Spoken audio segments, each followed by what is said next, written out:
What's up mga kababayan at kapitbahay ko sa Laguna at Cavite at sa South Luzon, sa Southern Tagalog.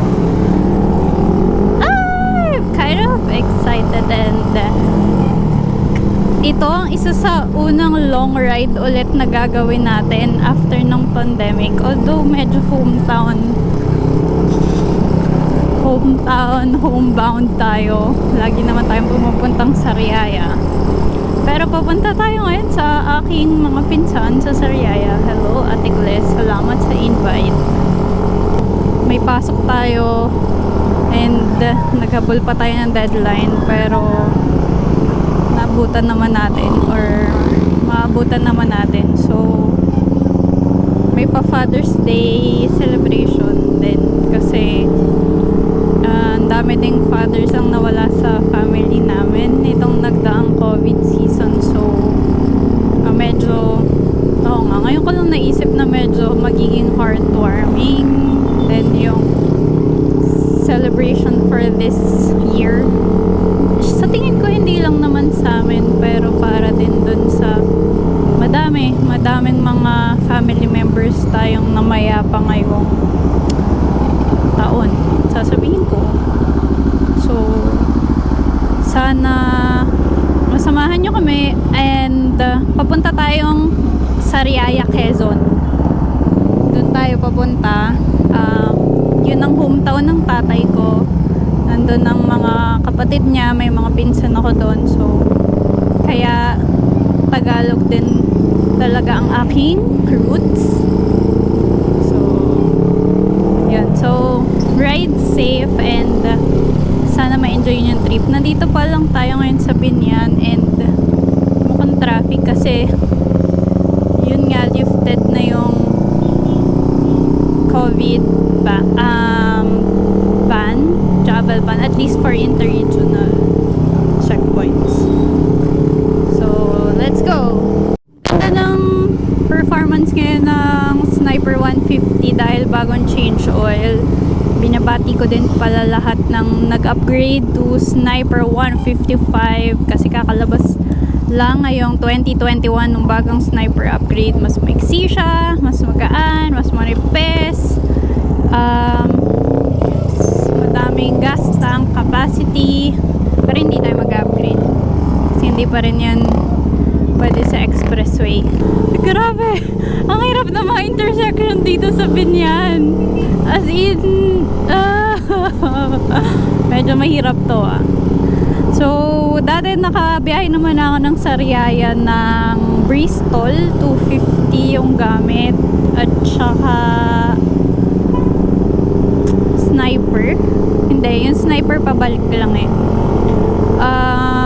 Anong masasabi ko? So, i-review na din natin yung Sniper for long rides, yung performance niya, yung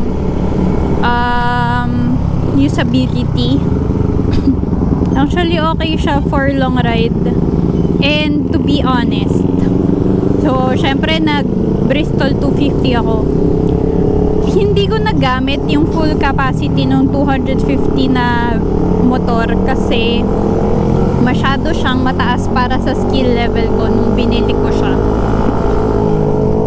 So mag-usap tayo tungkol sa skill level,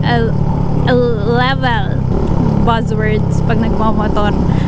Siyempre ang skill level yung kasanayan mo sa paggamit ng motor and in general and for a specific motorcycle. So may mga user friendly, beginner friendly, may mga intermediate, may mga advanced, and depende siya sa makina syempre ng motorcycle. Syempre may factor din kasi dito sa Philippines kasi ang liliit ng kalsada dito pagka nag-uumpisa ka lang, medyo mas mahirap nga dito sa public roads kasi ang daming variables na gumagalaw, ang daming possible na matatamaan ang daming possible na liliko. So medyo mataas ang skill level natin dito sa ating Asian traffic. Okay, so yan. Syempre syempre pagka nag-highway, iba din yun. Nakakakaba kasi ang bibilis naman ng mga sasakyan. Hindi ka din basta magpabilis. Hindi ka din basta pwede magpabilis kung low skill level ka kasi malaki yung accident chance. And sabi nila, ang mga accidents usually nangyayari pagka first 5 months mo na nagmamotor. And pagka nakausad ka na doon, mas malaki yung chance na lumiit yung accident possibility mo. Ayun. So, at the same time, nakakasalita na tayong ganito kasi may mic na tayo eh. Ayun naman yun sa skill level. Ba't ko sinasabi yun? Kasi naka-sniper 150 ako ngayon from Bristol. Binili ko yung Bristol kasi nasa Manila ako noon. Kailangan ko ng something bulky kasi ang mga city roads ay kasabay mo mga malalaking sasakyan, truck, basta mga PUV, mga high density class 3 going to work. Halimbawa sa C5, sa EDSA, sa bus, ganyan. So kinailangan ko ng malaki para sa makapagsabayan ako sa mga ganon kasi ginamit ko siya pampasok ng work eh. Nung nag-COVID, nag-stay ako dito sa province kasi work from home naman. Yung use case ko para dun sa motorcycle na Bristol 250, hindi kasing parang nag-iba. Kasi dito sa province, ang kailangan ko maneuverability.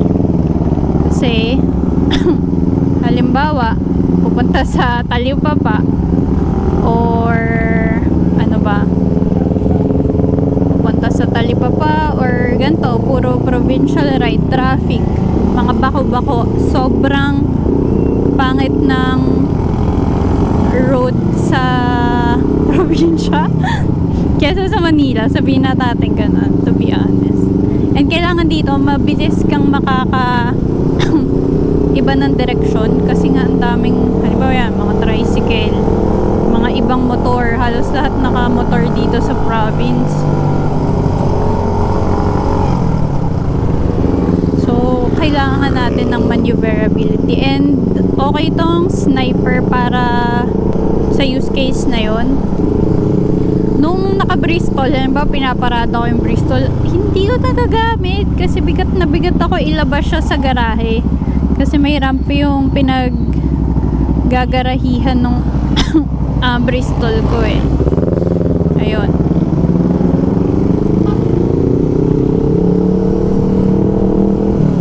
Hindi ko siya malabas. Sayang din. Kaya lang, syempre nung nilet go ko yung Bristol, kapalit nito, hindi na ako basta makapapogi sa events kasi ang popogi talaga ng mga classic. And in fairness, maganda kasi ang classic bike. Halimbawa, papasok ka for work or for business function, sabihin natin, magporma talaga siya. If meron lang akong malaking garahe at saka halimbawa hindi ko din kailangan mag high displacement motor, ikikip ko yung Bristol. Yun. So ngayon nakagarahe siya, I think for sale pa rin siya. So babalikan ko kayo ulit mamaya. Patayin ko na muna yung mic.